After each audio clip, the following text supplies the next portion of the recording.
তুমি জান্নাতের কোন দরজা দিয়ে যেতে চাও কমেন্টে অবশ্যই জানাও। জান্নাতের 8টি দরজা আছে। প্রথম দরজা বাব আল জিকির। এই দরজা দিয়ে সেই সব মুসলমান প্রবেশ করবে যারা আল্লাহর জিকির করে।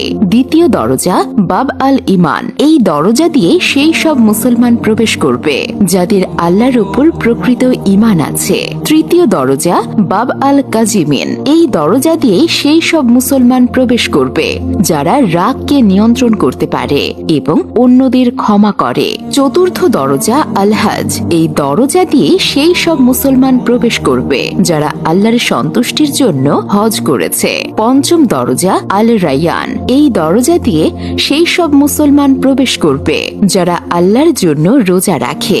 ষষ্ঠ দরজা আল সাদাকা।